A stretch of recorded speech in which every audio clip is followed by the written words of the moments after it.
సందర్భంగా తెలంగాణ ప్రజలు ముఖ్యంగా గ్రామీణ ప్రాంతాలలో తండాలలో గూడాలలో మారుమూల పల్లెల్లో విద్యార్థులు నిరుద్యోగ యువకులు అమరవీరుల కుటుంబాలు రైతులు మహిళలందరూ కలిసి ఇక ఈ కారు మనకు వనికిరాదు, ఈ కారు అనుము చెడ్డది, దీన్ని వర్క్ షాప్లకు పంపించాలి, మెకానిక్ షెడ్లకు పంపాలి అని మెకానిక్ షెడ్లు పెట్టి టైర్లు వీకి రాళ్లు పెట్టి నిలబెట్టిరు. ఇవాళ తిరగనికే కారు షెడ్డు పోయిందని బిల్లా రంగాలు ఇద్దరు ఇవాళ జూబ్లీ హిల్స్ ప్రాంతంలో ఆటోలల్లో తిరిగి మళ్ళా మీ ముందల నాటకాలు మొదలు పెట్టిండ్రు. ఇవాళ వాళ్ళు జూబ్లీ హిల్స్ లో ఇప్పుడే కొత్తగా సమస్యలు వచ్చినట్టు, ఇప్పుడే ఈ సమస్యలు ఉన్నట్టు ఈ ప్రాంత ప్రజల్ని మభ్యపెట్టే ప్రయత్నం చేస్తున్నారు. అదేవిధంగా ఉప ఎన్నికల సందర్భంగా ఈరోజు మాగంటి సునీతమ్మని మీకు చూపించి భర్త చనిపోయిండు, ఆడబిడ్డకి ఎన్నికల్లో ఓటేయండి అని ఈరోజు మిమ్మల్ని అడుగుతున్నారు.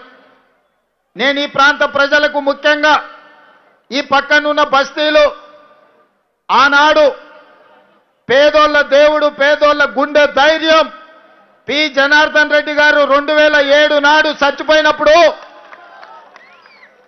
పీజేఆర్ గుండాగి చనిపోయినప్పుడు ఆయన కుటుంబానికి ఏకగ్రీవం ఇయ్యాలి అని ఆనాడు రాజకీయ పార్టీలు ఆలోచన చేసి గతంలో ఉన్న సాంప్రదాయాన్ని కొనసాగించే విధంగా పీజేఆర్ కుటుంబాన్ని ఏకగ్రీవం చెయ్యాలని నిర్ణయం జరిగింది.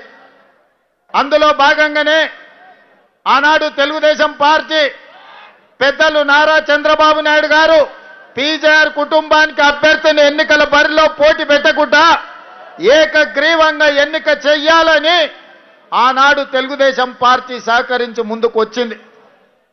ఆనాడు చంద్రబాబు నాయుడు గారు పీజేఆర్ ఈ ప్రాంతానికి అందించిన సేవలను గుర్తించి ఎన్నికలు లేకుండా ఏకగ్రీవంగా ఎమ్మెల్యేను చెయ్యాలంటే చంద్రశేఖరరావు గారు ఎన్నికల బరిలో అభ్యర్థిని నిలబెడితే పీజేఆర్ కుటుంబం కేసీఆర్ను కలవడానికి ఇంటికి పోతే 3 గంటలు గేటు ముందు నిలబెట్టి ఎర్రటెండలో కలవకుట్ట వెనక్కి పంపించి ఈ ప్రాంతంలో అభ్యర్థులు చనిపోతే ఎమ్మెల్యేలు చనిపోతే ఎన్నికలు తీసుకొచ్చిన దుర్మార్గుడే కసాయే కేసీఆర్ అని చెప్పి నేను ఈరోజు చెప్పదలుచుకున్నా.